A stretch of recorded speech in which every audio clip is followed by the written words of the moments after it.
What is going on, you guys? My name is Rayge, and we are back today with the final node here of the city section in my Dark Dimension 6 progress. So the exact same 5 characters that have been absolutely crushing the previous nodes, being Spider-Man 2099, Cloak, Shang-Chi, Spider-Man Big Time, and Ghost Rider Robbie Reyes, who has indisputably been the king of the city section. So having said that, guys, let's get right to it.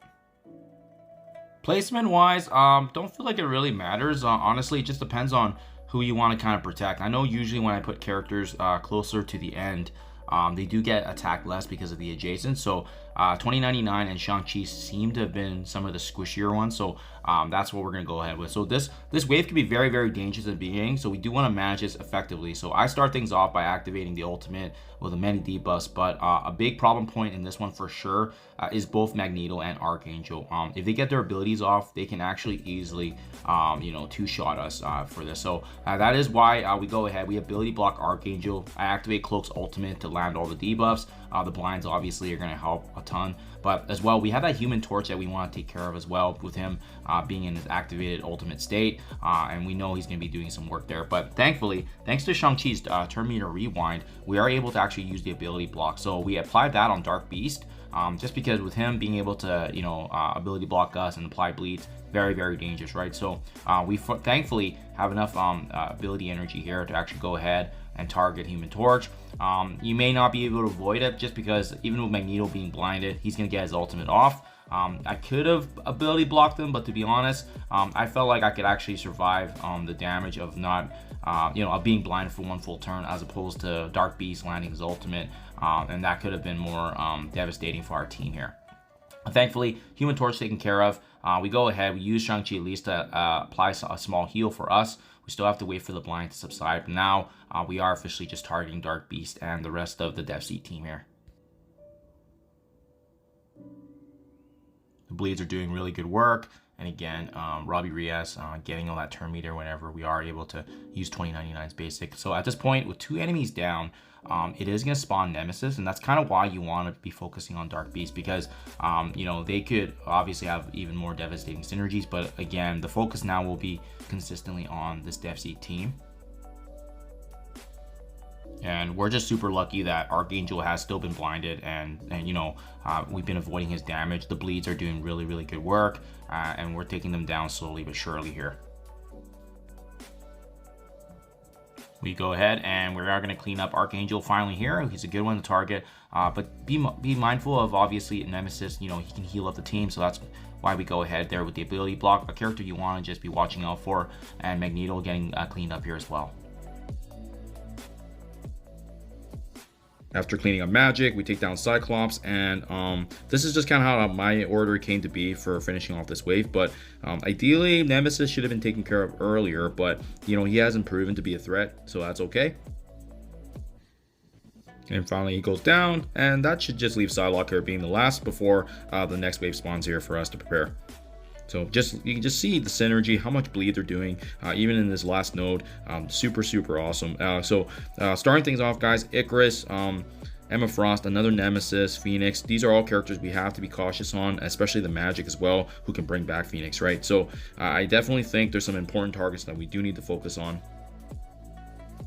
The ability block on Emma Frost made sense, just that way they're not being able to cleanse this, but also need to be watching out for Phoenix as well. And we go ahead, we activate Cloak's ultimate, obviously, to help us in shouldering damage. Now we can utilize the ability block here as well from 2099 to ensure that Phoenix also is not taking away all these debuffs and sponging that in. So now we're in a really, really good spot with all these debuffs.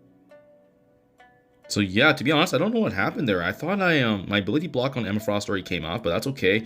We see that with Ghost Rider, his passive was able to cleanse that and then flip again. And now we land the ultimate there to make sure some additional buffs stick. But yeah, that was an odd mechanic. I'm not sure, maybe there was like a passive involved there, or her turn just came sooner rather than later. But we do get hit pretty hard here with the Nemesis ultimate. So at this point, I am noticing some diminishing returns here, and that I should be trying to take out as many guys as I can, just because my team has has a bunch of bleeds, which means they're going to get hit hard pretty soon here with all the damage. But we've done some really good work, as you can see, with 9 enemies taken care of already in this node. And if we take down some of the cleansers like Phoenix, Emma Frost, it'll set us up for a really good spot, especially in the next attacker. You can see, yeah, everyone's just getting weak. Our team starts going down here, which is to be expected. Again, just that burst I did not foresee coming, but thankfully, key characters like Nemesis and Emma Frost are quite weak. So not too shabby. First attack, not too shabby. Now we kind of know who to clean up and finish off here. So we're going to be aiming for that right side. Everyone is pretty weak. Unfortunately, I wasn't expecting to go down so quickly, but thankfully, some of our allies did have good cooldowns already being reset. So it's nice that all of their abilities do blend in pretty nicely, where once we start using it, everyone's still starting to gain it. And then we also have the turn meter rewind, the ability blocks that buy us back more time. Ideally, it would have been nice to finish off Phoenix in that first attack, because you can see now we still have to deal with Dark Phoenix, and Magic is still around too, so you know she can obviously bring Phoenix back if we're not careful. So just something to be mindful of when you guys are doing this. It would have been ideal, right? So again, we still have really good synergies here, obviously, with our team. And we're going to be focusing now on Icarus, Phoenix, and just trying to take them down, but also being mindful of characters like Psylocke, who can obviously cleanse too. I didn't want to see Dark Phoenix coming back, so we go ahead. We actually finish off Magic first out of this cluster, and then now we're going to resume just kind of allocating damage accordingly across Icarus and Phoenix. And here we go. Icarus was, you know, pretty painless to take care of, just because he already used his ultimates from before. And now we're just taking our time. I think Phoenix is also a really good one if you want to just focus and isolate until her bleed takes her down. But again, Dark Phoenix can scale with HP. So thankfully, that happened pretty quickly here. And now we can actually clean up. And just demonstration on how strong Big Time is. Just look at that. We were able to take Phoenix down from almost half HP, and that was just using his basic attacks there. So Psylocke ends up being the last contender here, leaving us with the last wave. So that's going to be really good. Again, I found that this difficulty for the boss node has definitely been the easiest out of the Cosmic and Global. So it's kind of nice we get this refreshing breather here. So last node here, last wave, Silver Surfer, Phoenix, another Human Torch, Dark Beast, Magic. So definitely a very powerful cluster of characters that we want to be cautious on. Again, we go ahead with the ability block on Phoenix just because we can control her and ensure that she's not going to be stripping away the debuffs. And we do the same with Cersei as well. We always kind of want to focus on those cleansers on the team, so that way we can make a meaningful dent. And same with what I've done before with my combo attacks, just to synergize that again with Cloak's ultimate, completely cripples the team. And this is the exact situation we want to be in, right? Combo that up with Ghost Rider, Robbie Reyes' ultimate, and it's absolutely beautiful synergy here. We're looking really good here with the ultimate, finally cleaning up on the right side there. But be mindful of how dangerous this wave is still. So it was kind of hard to see.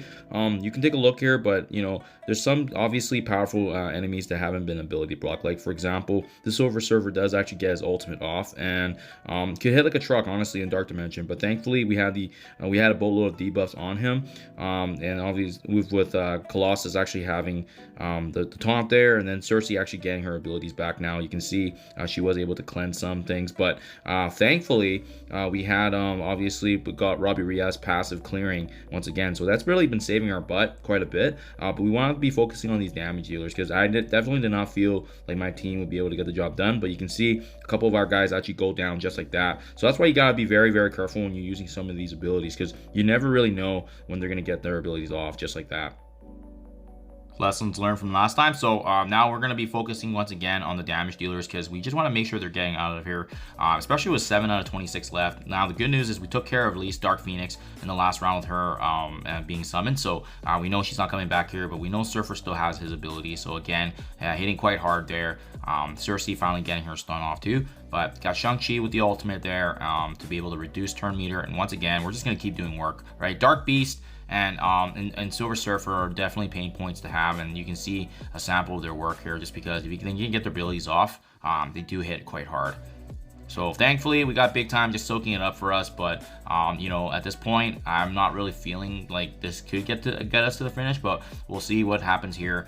We go ahead with the ability block, so at least buy us a little bit more time here with some abilities coming up.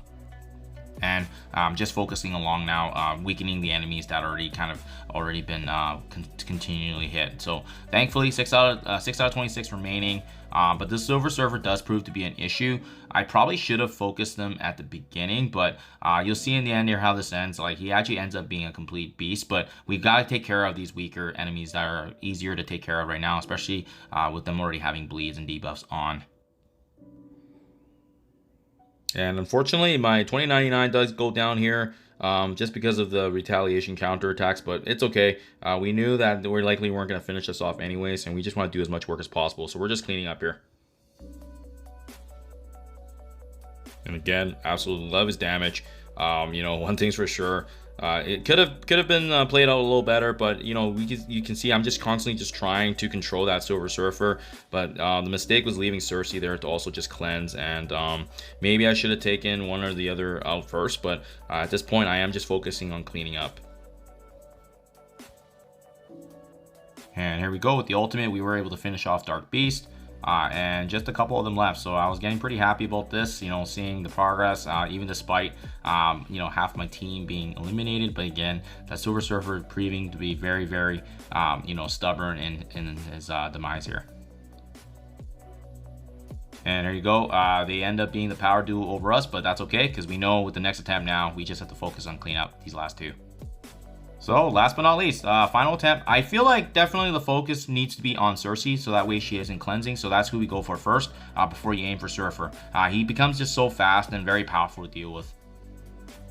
We absolutely unleash everything here on Cersei, finally cleaning her up. And then lastly, when it's 5-on-1 against Surfer, he's not going to be a match for us whatsoever. But keep in mind, I think what makes him so powerful is the fact that he can transfer all his conditions, and he becomes faster and faster as each turn goes out.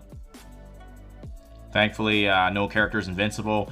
With enough persistence on our side, we finally do get the win here with the last and final attack here being 4 attacks in total. So there you guys have it. This is the end of the city section. Super, super exciting to get this done. Now I am kind of just waiting on my my legendary gear for rounding up those next 5 characters for legendary section. So as you can see, 4 attacks in total. Yeah, very meaningful, guys. I definitely think it's definitely one of the easier boss nodes, but again, I had a really good team. I definitely probably could have gotten this done in maybe 3 attacks, but there were some inefficiencies as you saw with certain targets. I definitely could have made that a little bit better, but let me show you guys where I am now in the ranking, being free to play, still in the top 1,000 at 73% now completed. So time reporting, it's super exciting, guys. I can't wait to finish this up and get Super Scroll, but I appreciate you guys following along. Thank you for all the love and support, and I'll catch you guys in the next one.